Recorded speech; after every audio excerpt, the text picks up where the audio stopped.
All right, welcome to The Explainer. Today, we're diving into a medical emergency that is, well, as delicate as it is unusual. But it's something almost every ER doctor is going to have to handle at some point in their career. So, what's the game plan? How do doctors actually deal with this? We're going to break down the professional, standardized response when a patient comes in with a rectal foreign body. And look, this isn't just about the, let's say, interesting objects involved. It's really about the how, the calm, systematic way that medicine approaches a super-sensitive issue with a lot of care. So, to really get a handle on the clinical approach, we're digging into a case report and literature review from the journal Acute Medicine and Surgery. This thing gives us a fantastic window into the medical playbook for these delicate emergencies. Okay, so what are we actually talking about here? Well, the clinical definition is pretty straightforward. It's an object stuck in the rectum that the person just can't get out on their own.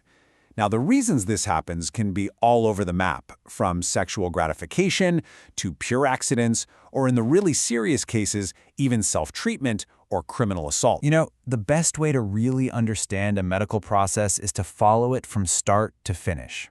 This report breaks down a specific case from Japan, and honestly, it's the perfect real-world example of how the protocol works in action. All right, so here's our patient, a 33-year-old man. He shows up at the emergency department, and he's been dealing with some pretty nasty symptoms for 3 days already: abdominal pain, anal pain, and constipation. For any medical team, those are immediate, blaring red flags. So here's a quick look at how his whole journey played out. An exam and a CT scan pretty much immediately pinpointed the cause: a metallic coffee can. And get this, on the same day he arrived, doctors were able to do a manual extraction while he was under sedation. Just 7 days later, he'd made a complete recovery. I mean, it's a textbook example of a successful, efficient intervention. Okay, so that one case study brings us to the bigger picture, the universal strategy. Because look, even though the circumstances might seem bizarre, there is absolutely nothing random about the medical response. There's a very clear, professional protocol that they follow. This whole protocol is really built on 4 key pillars.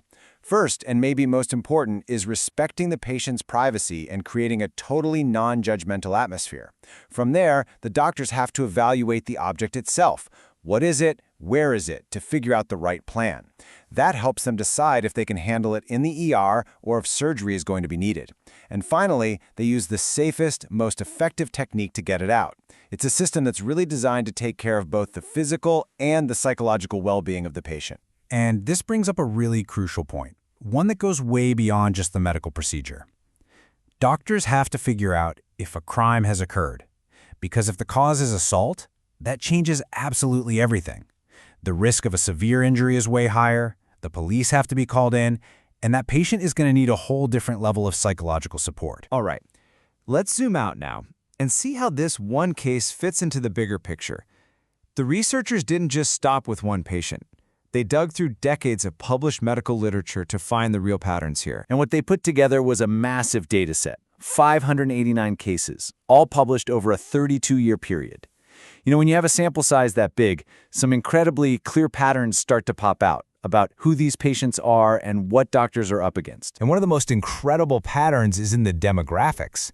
I mean, just look at this. Out of all 589 cases they looked at, a staggering 94.4% of the patients were male.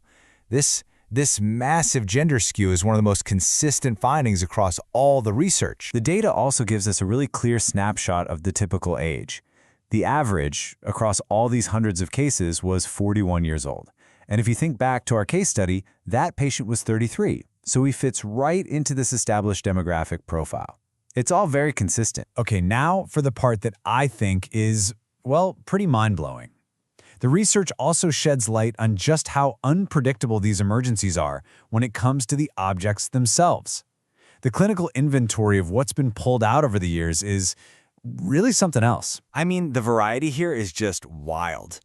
The list has everything you might kind of expect, like bottles and vibrators, sure. But then you see fruits, vegetables, tools, light bulbs, candles, even flashlights. For an ER doc, this means you literally have to be ready for absolutely anything. So, given how serious the complications can be and that huge variety of objects, How do these cases usually end? You might think surgery is pretty common, right?